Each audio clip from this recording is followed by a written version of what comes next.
Good morning everyone. Today I will be teaching you from 4th chapter, that is early stages of collective action. And under this chapter comes 3 subunits. They are nature and analysis of the revolt of 1857 and its impact. Number 2, age of associations.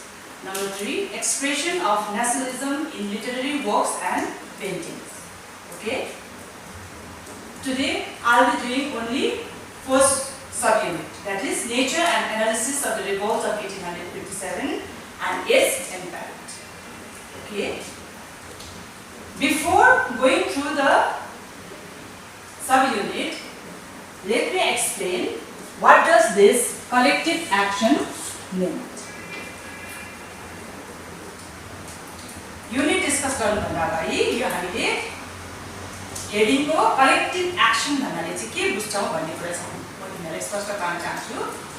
Here the collective action means development of united action or force or power of several Indian associations or organization to fight against the British administration and to eradicate or to remove the ill practices of then the Indian society and to raise the spirit of nationalism.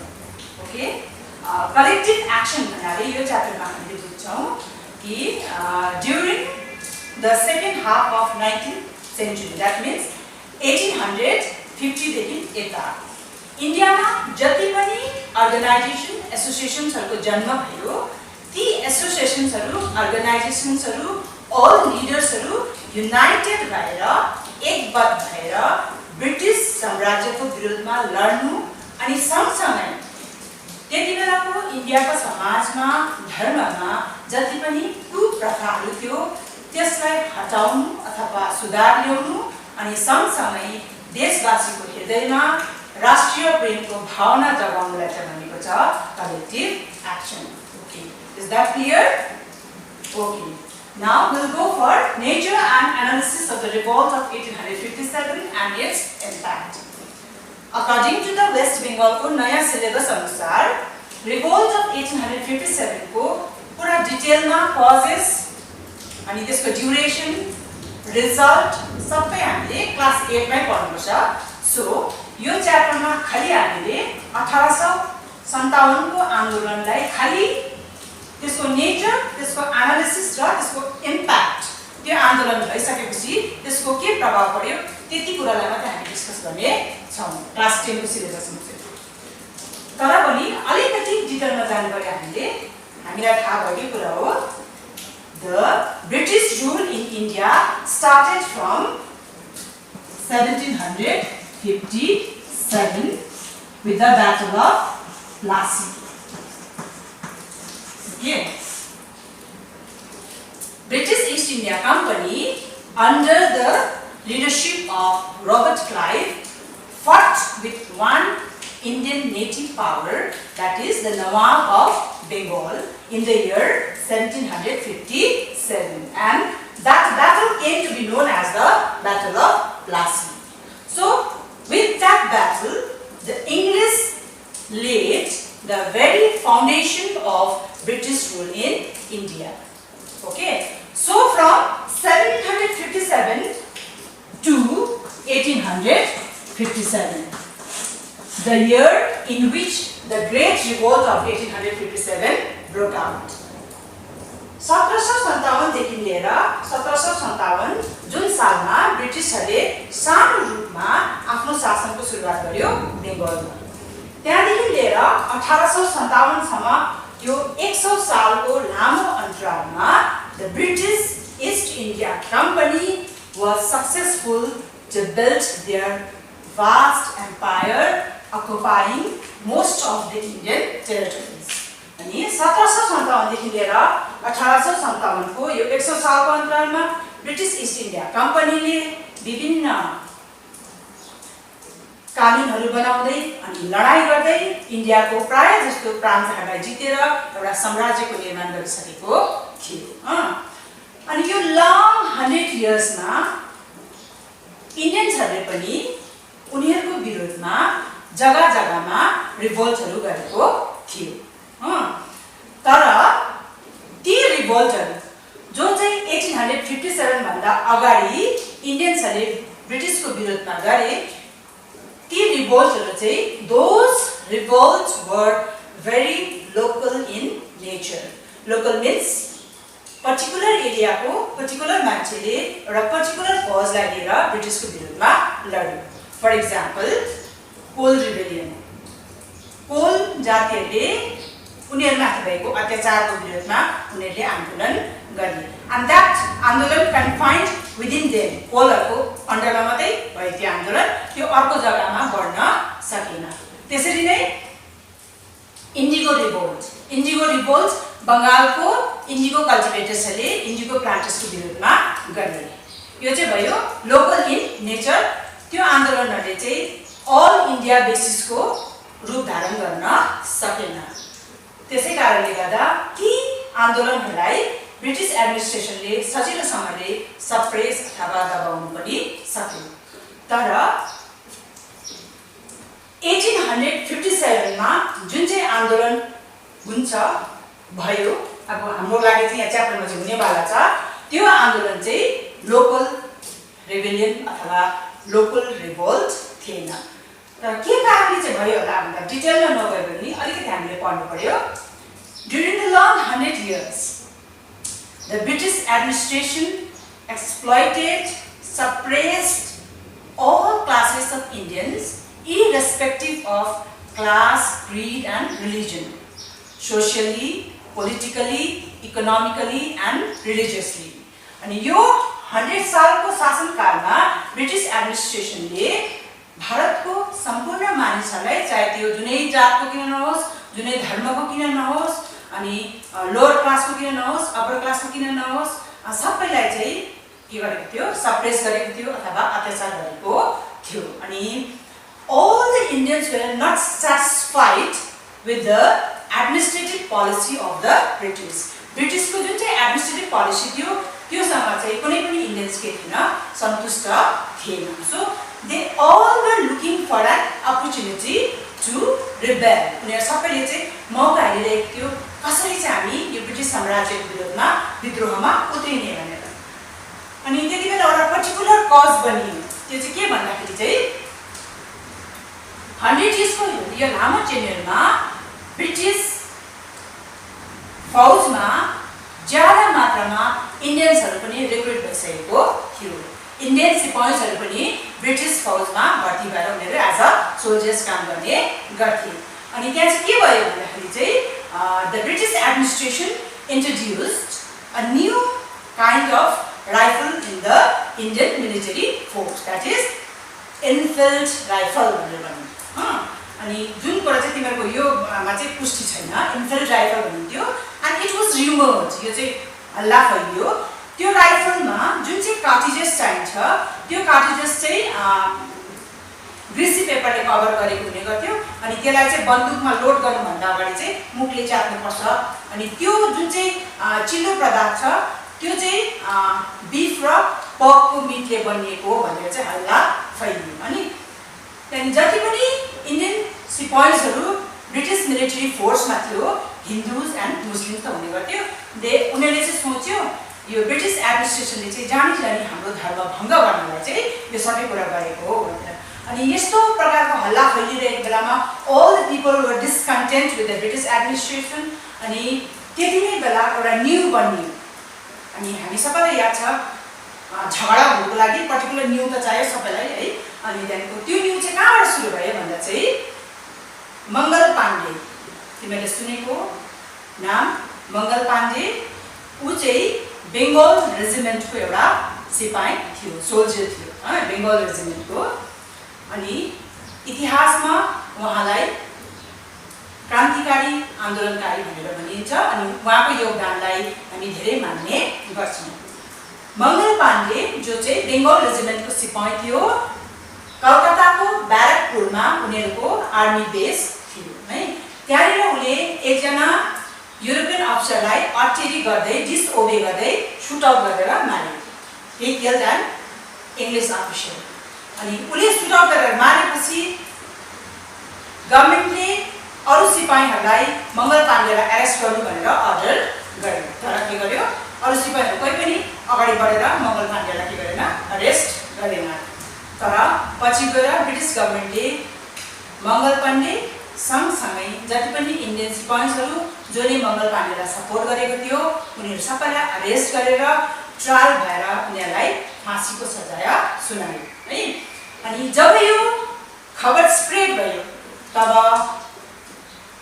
अरू जग्गामा भएको army बेसहरूको Indian सिपाहीहरूले पनि European अफिसर्सहरूलाई के गर्न थाले, disobey गर्न थाले। यो न्यू पारेर 10 मे 1857 मा मेरठ भन्ने जग्गामा, दिल्लीको नजिक मेरठ भन्ने जग्गामा मेरठको आर्मीहरूले ब्रिटिसको विरुद्धमा आन्दोलनको घोषणा गर्यो। So Meerut became the centre. Cause बन्यो ब्यारकपुर, मङ्गल पाण्डे, अनि मेरठ बन्यो सेन्टर। त्यहाँबाट आन्दोलनको घोषणा गर्यो। अनि त्यो आन्दोलन फैलिँदै आगरा, कानपुर, दिल्ली, रोयलखान एसेट्रा यो सबै जग्गामा आगो छ र जङ्गली आगो छ र फैलिएर गयो। अनि मेरठको इन्डियन सिपाहीहरूले they broke out the prison. मेरठको प्रिजनलाई ब्रोक आउट गरेर they released all Indian prisoners. डल्लै इन्डियन प्रिजनर्सलाई रिलिज गरेर दे प्रोसिडेड टुवर्ड्स दिल्ली। दिल्लीपट्टि उनीहरू पुरा हतियार बोकेर आन्दोलन गरेर निस्केर गयो। अनि दिल्लीमा त्यति बेला Bahadur Shah second, then the Mughal emperor ऊ थियो। अनि उसलाई चाहिँ के गर्यो आन्दोलनकारीले, आजदेखि उपरान्त तिमी चाहिँ दिल्लीको मात्र सम्राट नभएर अल इन्डियाको तिमी के हौ, सम्राट हौ, एम्परर अफ इन्डिया हौ तिमी भनेर आन्दोलनकारीहरूले घोषणा गर्यो। हामी ब्रिटिस साम्राज्यलाई हामी मान्दैनौँ, तिमीलाई हामी हाम्रो सम्राट मान्छौँ भनेर यसरी घोषणा गर्यो। अनि याद राख्नुपर्ने कुरा के छ, ड्युरिङ द रिभोल्ट अफ 1857 मा चाहिँ केही समयको निम्ति भए पनि आन्दोलनकारीहरूले विभिन्न जग्गालाई चाहिँ ब्रिटिसदेखि खोसेर आफ्नो अन्डरमा ल्याएको थियो। त्यो मध्येमा चाहिँ दिल्ली पनि एउटा हो है। अनि during this revolt several eminent persons gave leadership to this revolt. यो आन्दोलनमा विभिन्न मुख्य मान्छेहरूले आन्दोलनको लिडरशिप गरेको थियो। जस्तै कानपुरमा नाना साहेब भनेको he was the Peshwa of मराठासहरूको प्राइम मिनिस्टर थियो नाना साहेब। अन्त हामीले पिक्चर पनि हेरेको छौँ, बाजीराव मस्तानी, त्यहाँ हेर्दाखेरि तिमीले बुझ्छ पेशवा भनेको को हो भनेर है। अनि अर्को थियो रानी लक्ष्मी बाई, नाम सुनेको हामीले, सिरियल पनि आउँछ टिभीमा है। उसले लिडरसिप दिएको थियो झाँसीबाट है, झाँसीबाट। अनि बिहारमा लिडरसिप दिएको थियो कन्वर सिंह भन्ने मान्छे। अनि कन्वर सिंह चाहिँ he belong to a zamindari family. बिहारको एउटा जमिनदारी फ्यामिलीमा बिलोङ गर्थ्यो।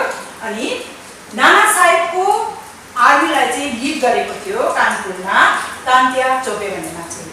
अनि नाना साहेबले कानपुरमा मात्र नभएर सेन्ट्रल इन्डियामा पनि त्यति बेला यो रिभोल्ट अफ 1857 को नेतृत्व गरेको थियो। अन्डरस्टुड? अनि यो नयाँ सिलेबसको आधारमा चाहिँ यो लिडर्सहरूको पर्टिकुलर नाम दिएको छ, यो जग्गाबाट आन्दोलनलाई नेतृत्व गर्यो भन्ने है। अनि क्वेसन पनि यहीँबाट आउने गर्छ एमसीक्यूमा। कानपुरको लिडर को थियो रिभोल्ट अफ 1857 मा?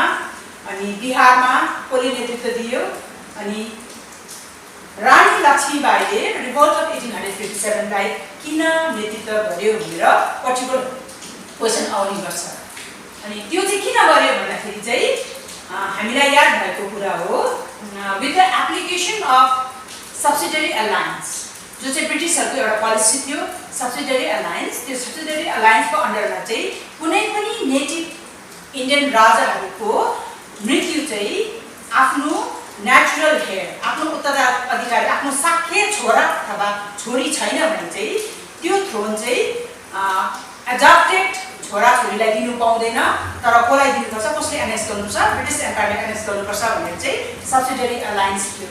अनि सब्सिडरी अलायन्स एप्लाई गरेर चाहिँ झाँसी चाहिँ ब्रिटिसले लगेको थियो। सो त्यो कज थियो रानी लक्ष्मीबाईले विथ द रिभोल्ट अफ 1857 मा लडाईँमा नेतृत्व गरेर she wanted to get back her throne, उसले आफ्नो थ्रोन दोबारा आफ्नोमा ल्याउन चाहन्थे।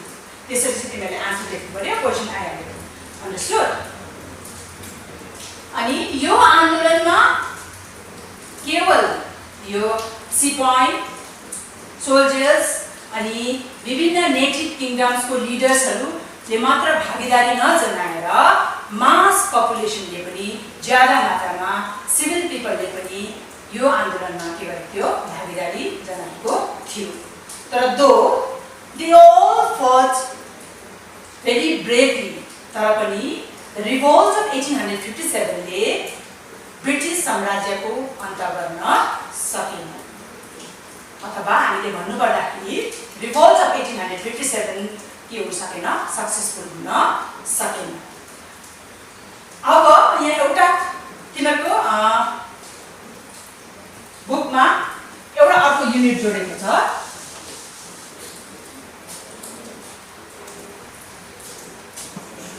यो रिभोल्टलाई चाहिँ रिभोल्ट अफ 1857, यसलाई चाहिँ त्यति बेलाको बेङ्गली मिडल क्लास इन्टेलेक्चुअल्सहरूले चाहिँ यो आन्दोलनलाई सपोर्ट गरे। अनि यो चाहिँ सिलेबसमा नयाँ, पहिला हामीले पढ्नु पर्दैन थियो, यो चाहिँ सिलेबसमा नयाँ जोडेको छ। अनि प्रश्न रहन्छ किन चाहिँ बेङ्गली इन्टेलेक्चुअल्सहरूले, पढा लेखा बेङ्गली अप्पर क्लास फ्यामिलीले किन चाहिँ यो रिभोल्ट अफ 1857 लाई सपोर्ट गरेन, अथवा उनीहरूले नम्र रूप देखायो ब्रिटिस प्रति भन्ने प्रश्न आउँछ। त्यसको चाहिँ क्ल्यारिफिकेसन के दिएको छ भन्दाखेरि चाहिँ during the second half of 19th century बेङ्गलको जुन चाहिँ इन्टेलेक्चुअल्स, पढा लेखा मान्छेहरू थियो, they were all busy in their own interest, उनीहरू आफ्नै इन्ट्रेस्टमा के थियो त्यति बेला मक्ख थिए। त्यसै कारणले गर्दा उनीहरूले यो 1857 को आन्दोलनलाई उनीहरूले त्यति मान्यता दिएको जस्तो गरेन। And at the same time they also realise, being an educated, they also realise कि 1857 को आन्दोलनको टार्गेट के थिएन, गोल थिएन। यो चाहिँ पक्का मान्थे उनीहरूले ब्रिटिस साम्राज्यलाई हटाउन चाहन्थे। आन्दोलनकारीले the rebels wanted to throw out the British administration, तर त्यसको अल्टरनेटिभ को will be the next alternative of the British administration भन्ने त्यो प्लानिङ गरेको थिएन। त्यसै कारणले बिना प्लानिङको आन्दोलनमा पढा लेखा बङ्गालीहरूले के गर्न चाहेन, सपोर्ट दिन चाहेन। अनि एट द सेम टाइम अर्को के थियो भन्दाखेरि चाहिँ बेङ्गली इन्टेलेक्चुअल्सहरू चाहिँ कसले जन्माएको थियो, यो ब्रिटिस वेस्टर्न एजुकेसनले नै जन्माएको ग्रुप अफ पिपल थियो। अनि जब यो आन्दोलन सुरु भएको थियो त्यति बेला चाहिँ उनीहरूले के देखाएको थियो, रिलिजियस ग्राउन्ड देखाएर सुरु गरेको थियो, हिन्दू मुस्लिमको रिलिजियस ग्राउन्ड देखाएर सुरु गरेको थियो। त्यसै कारणले गर्दा उनीहरूले चाहिँ बेङ्गली पढा लेखाहरू चाहिँ त्यति बेला समाजमा त्यो धर्म नभएको, धर्ममा भेदभाव नभएको समाज निर्माण गर्ने कोसिस गरिरहेको थियो। त्यसै कारणले गर्दा रिलिजियस र सोसल कज निकालेर गरेको आन्दोलनलाई चाहिँ उनीहरूले सपोर्ट गर्न चाहेको थिएन। यो तीनटा कारणले गर्दा चाहिँ उनीहरूले के गर्न चाहेन, रिभोल्ट अफ 1857 लाई सपोर्ट नगरेको भन्ने कुरा चाहिँ किताबमा पुष्टि गरिएको छ। ओके, यहाँसम्म बुझ्यो? ओके, अब हामीले पहिला पढ्यौँ इन्डियामा शासन कहिले सुरु गरे, 100 इयर्समा उनीहरूले के गरे, अनि रिभोल्टको सुरुवात कसरी भयो है, अनि त्यहाँको कसले लिडरसिप दिए, अनि मिडल क्लास पढालेखाहरूले, बङ्गालको मिडल क्लास पढालेखाहरूले यो आन्दोलनलाई किन सपोर्ट गरेन भन्ने कुराको हामीलाई पुष्टि गर्यो। अनि अब हामी आउनु पर्यो नेचर, यो रिभोल्ट अफ 1857 को नेचर कस्तो थियो, अथवा यो के सिपाहीहरूले गरेको मात्रै आन्दोलन थियो, अथवा कि यसलाई हामी the first war of independence, स्वतन्त्र सङ्ग्रामको पहिलो आन्दोलन भनेर मानिन सक्छौँ, कि चाहिँ यसलाई हामी रिभोल्ट अफ 1857 मात्रै भन्ने प्रश्न रहन्छ है। त्यसमा चाहिँ जब हामी नेचरको कुरा गर्छौँ त्यति बेला चाहिँ इतिहासकारहरू दुई मतमा विभाजित भएको छ। According to the nature of the revolt of 1857, the historians were divided into two groups. The old schools of हिस्टोरियन्सले रिभोल्ट अफ 1857 लाई the first war of independence भन्न चाहेको छैन। अकर्डिङ टु देम, उनीहरूको भनाइ अनुसार चाहिँ आन्दोलन चाहिँ the revolt of 1857 was not coordinated and it did not happen nationwide. सम्पूर्ण देशमा कोअर्डिनेट गरिएको आन्दोलन थिएन भनेर उनीहरूले भनिरहेको छ। अनि उनीहरूको भनाइ अनुसार पहिलाको इतिहासमा शिवजीले जतिको देश प्रेमको साथमा उनीहरूले आन्दोलन लडेको थियो त्यतिको देश प्रेमको भावना चाहिँ द रिभोल्ट अफ 1857 को आन्दोलनकारीहरूमा देख्न सकेको छैन। त्यसै कारणले गर्दा रिभोल्ट अफ 1857 लाई ओल्ड स्कुल अफ हिस्ट्रीले चाहिँ the first war of independence भन्न चाहिँ उनीहरूले के गरेको छैन, रुचाएको छैन। उनीहरूको भनाइ अनुसार छ यो चाहिँ सिपाहीले स्टार्ट गरेको थियो, अलिअलि मात्रामा मात्रै कमन पिपलले पार्टिसिपेट गर्यो, त्यही कारणले हामीले फर्स्ट वार अफ इन्डिपेन्डेन्स भन्न सक्दैनौँ भनेको छ। तर मोडर्न हिस्टोरियन्सहरूले दे एडभोकेटेड, उनीहरूले चाहिँ आफ्नो मत दिएको छ कि रिभोल्ट अफ 1857 चाहिँ सानै रूपमा भए तापनि फर्स्ट एटेम्प्ट थियो all the people of Indians, सबै पिपल अफ इन्डियाले कम्बाइन गरेर गरिएको पहिलो कोसिस थियो ब्रिटिसको विरुद्धमा लड्ने भन्ने कुरा चाहिँ मोडर्न इतिहासकारहरूले चाहिँ पुष्टि गरेको छ। उनीहरूको भनाइ अनुसार मास आन्दोलन हुनुको निम्ति अथवा नेसनल अपराइजिङ, नेसनल रिभोल्ट हुनुको निम्ति चाहिँ डल्लै A to Z मान्छेले पार्टिसिपेट गर्नु जरुरी छैन भन्ने चाहिँ मोडर्न इतिहासकारहरूले भनेको छ। अनि उनीहरूले धेरै आफ्नो भनाइहरूमा पुष्टिहरू पनि राखेको छ अथवा रेफरेन्सहरू पनि राखेको छ, जस्तै फ्रेन्च रेभोल्युसन, अमेरिकन रेभोल्युसन, त्यो एउटा उनीहरूको लिबरेट हुने आन्दोलन थियो, त्यसमा पनि सबै पिपलले पार्टिसिपेट गरेको थिएन, तर पनि त्यसलाई हामी के भन्छौँ, उनीहरूको नेसनल मुभमेन्ट भनेर भन्छौँ। त्यसै कारण रिभोल्ट अफ 1857 लाई पनि हामीले हाम्रो कम्बाइन्ड कोसिस थियो भनेर चाहिँ भन्न सक्छौँ भनेर भनेको छ। अनि यदि हाम्रो चाहिँ क्वेसन आयो चाहिँ हामीले चाहिँ त्यो दुईटै इतिहासकार ओल्ड स्कुल्सहरूले त्यसलाई सपोर्ट गरेको छैन फर्स्ट वार अफ इन्डिपेन्डेन्स भनेर, अथवा मोडर्न इतिहासकारहरूले त्यसलाई केही मात्रामा सपोर्ट गरेको छ कम्बाइन्ड एफर्ट भनेर। अनि हामीले लेख्दाखेरि चाहिँ लेख्नु पर्यो कि द रिभोल्ट, त्यो दुईटालाई पहिला लेखिसकेर हामीले कन्क्लुजन दिँदा चाहिँ लेख्नु पर्यो द रिभोल्ट अफ 1857 दो स्टार्टेड बाई द सिपाहीले सुरु गरेको हो, but it did not remain confined within the cantonment. खाली आर्मीको क्यान्टनमेन्ट भित्र मात्रै यो कन्फाइन भएर बसेन। It spread to the other part of India, or the civilian or the mass population also participated in this revolt. यो आन्दोलनमा mass पिपलहरूले पनि पार्टिसिपेट गरेको थियो। अनि गभर्नमेन्टको रेकर्डलाई हेर्यो भने चाहिँ हामीले आफ्टर द रिभोल्ट अफ 1857 मास पिपलहरूलाई पनि धेरै मात्रामा के भएको छ, सजाय भएको छ। जति सिपाहीहरूलाई भएको छ त्यो भन्दा डबल नम्बरिङमा चाहिँ मास पिपलहरूलाई चाहिँ जेल जानुपर्ने सजायहरू भएको छ। त्यसैले नि पुष्टि गर्छ रिभोल्ट अफ 1857 चाहिँ सिपाहीको म्युटिनी मात्र नभएर चाहिँ यसलाई चाहिँ द ग्रेट रिभोल्ट अफ 1857 हामीले भन्न सक्छौँ भनेर हामीले यसलाई के गर्न सक्छौँ, कन्क्लुजन दिन सक्छौँ। अनि त्यहाँसम्म हामी आइपुग्यो। अनि यसको अब हामीले गर्नुपर्छ इम्प्याक्ट यसको प्रभाव के पर्यो।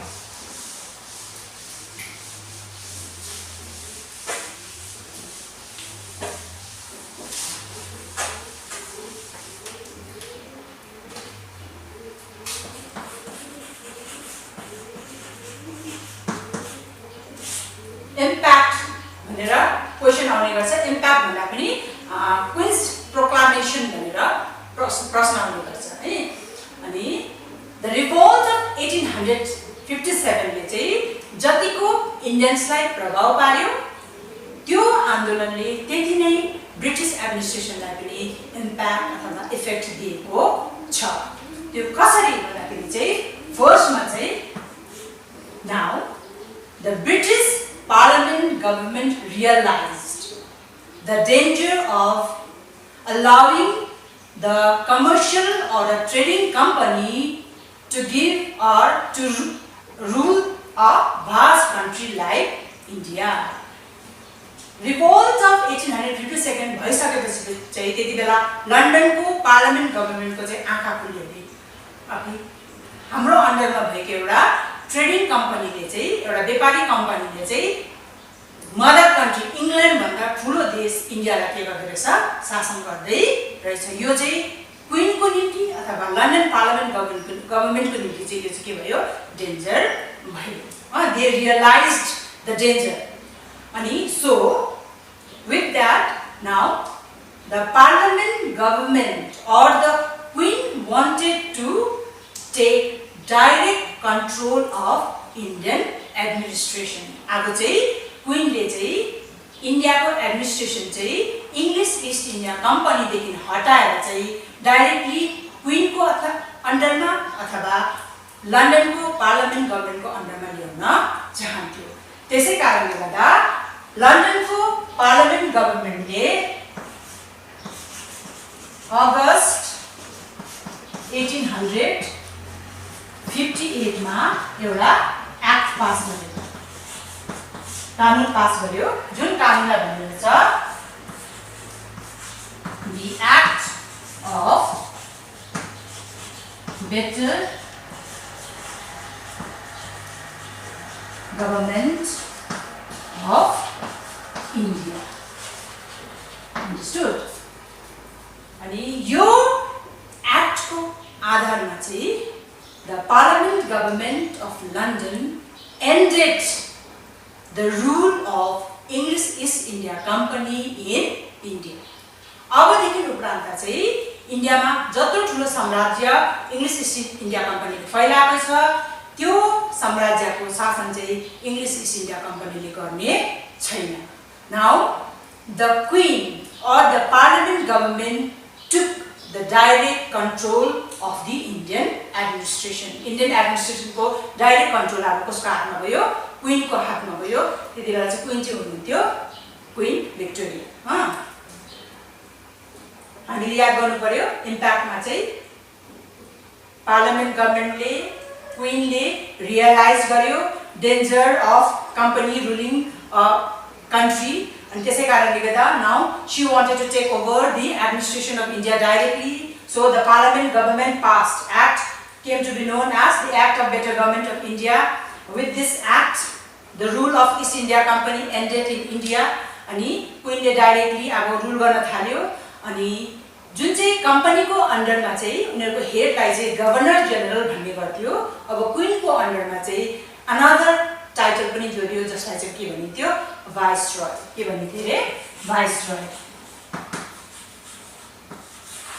वाइसरॉय भन्ने टाइटल जोडियो। क्वीन आफै त यहाँ आउन सक्दैन, क्वीनले आफ्नो रिप्रेजेन्टेटिभ पठाउने गर्थ्यो जसलाई चाहिँ के भनिन्थ्यो वाइसरॉय भनेर भनिन्थ्यो गरिन्थ्यो। अनि Lord Canning became the first viceroy of India under queen. क्वीनको अन्डरमा लर्ड क्यानिङ इन्डियाको पहिलो वाइसरॉय बनियो।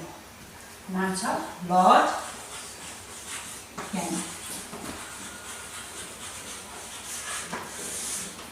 अनि याद गर्नुपर्ने कुरा के छ भन्दाखेरि चाहिँ जब रिभोल्ट अफ 1857 भइरहेको थियो त्यति बेला पनि गभर्नर जनरल लर्ड क्यानिङै थियो। अनि यहाँबाट लर्ड क्यानिङको आधारमा मात्रै तीनटा एमसीक्यू बनिन्छ। Who was the governor general of India when the revolt of 1857 broke out भन्ने पनि लर्ड क्यानिङ हो। Who was the last governor general of India भन्ने पनि लर्ड क्यानिङ हो। Who was the first viceroy of India भन्ने पनि Lord Canning हो। यो चाहिँ एमसीक्यूमा आउनुपर्छ। अनि त्यसको सँगसँगै क्वीनले नोभेम्बर महिनामा कानुन त त्यो बनियो। क्वीनले नोभेम्बर महिनाको 1858 मा प्रोक्लामेसन गर्यो, घोषणा पत्र पठायो लन्डनबाट इन्डियामा। अनि त्यो घोषणापत्रमा चाहिँ के लेखिएको थियो भन्दाखेरि चाहिँ अबदेखि चाहिँ आई टेक डाइरेक्टली म चाहिँ तिमीहरूको क्वीन भए भनेर उसले घोषणा गरेको थियो। त्यसको सँगसँगै उहाँले भन्नुभएको थियो अब उपरान्त चाहिँ अन्डर क्राउन अथवा under my rule there will be no further territorial expansion in India.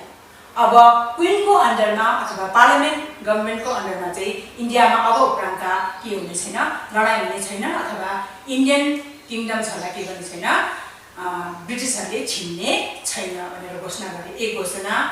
दोस्रो घोषणा थियो जति पनि इन्डियन उहिलेदेखि आएको कस्टम्स, ट्रेडिसन्स, रिलिजन छ त्यसमा क्वीनले के गर्ने छैन, इन्टरफेयर गर्ने छैन भनेर घोषणा गर्यो। अनि सँगसँगै उसले के भन्यो जति सक्दो म राम्रोसँगले सबै कुरालाई हेरेर बेटरमेन्ट अफ इन्डियन्सलाई हेरेर म के गर्नेछु, शासन गर्ने छु भनेर यी घोषणाहरू उहाँले गर्नुभयो थ्रु क्वीन्स प्रोक्लामेसन अन नोभेम्बर 1858। तर all this declaration made by the queen was only theoretical। यो केवल लिखितमा मात्र के भयो, सीमित रहेर गयो। जब उनीहरूलाई मतलब पर्थ्यो उनीहरूले के गर्ने गर्थे, त्यो लिखित घोषणाको उल्लङ्घन गरेर आफ्नो मतलबको निम्ति उनीहरूले पोलिसिजहरू चेन्ज गर्ने गर्थे। आफ्टर द रिभोल्ट अफ 1857 अथवा पोस्ट रिभोल्ट चाहिँ ब्रिटिस एडमिनिस्ट्रेसनले इन्डियामा टेरिटोरियल कन्क्वेस्ट गरेन, टेरिटोरियल एक्सपान्सन गरेन, तर they started a new era of economic exploitation. उनीहरूले सीमा त पहिला जितिसकेको थियो, त्यहाँदेखि उपरान्त उनीहरूले बढाउने कोसिस गरेन, तर आर्थिक व्यवस्था, इन्डियाको आर्थिक व्यवस्थालाई उनीहरूले पूर्ण रूपले के गर्न थाले, लुट्न थाले। अनि at the same time after the revolt of 1857 the British administration followed deliberately the policy of communal disharmony। communal disharmony भनेर चाहिँ के भन्न चाहन्छ भने चाहिँ उनीहरूले पोस्ट रिभोल्ट चाहिँ हिन्दू र मुसलमानमा डिभाइड एन्ड रुल गरेर चाहिँ के गर्न थाले, शासन गर्न थाले। त्यसो किन गरेको भन्दाखेरि चाहिँ रिभोल्ट अफ 1857 मा चाहिँ हिन्दू र मुस्लिम चाहिँ युनाइटेड भएर उनीहरूको विरोधमा लडेको थियो। So after the revolt of 1857 चाहिँ ब्रिटिस एडमिनिस्ट्रेसनले चाहिँ कम्युनल डिसहार्मनीको पोलिसीलाई चाहिँ एकदमै स्ट्रङलीसँगले इन्डियामा इम्प्लिमेन्ट गरे। ओके, बुझ्यो? This much.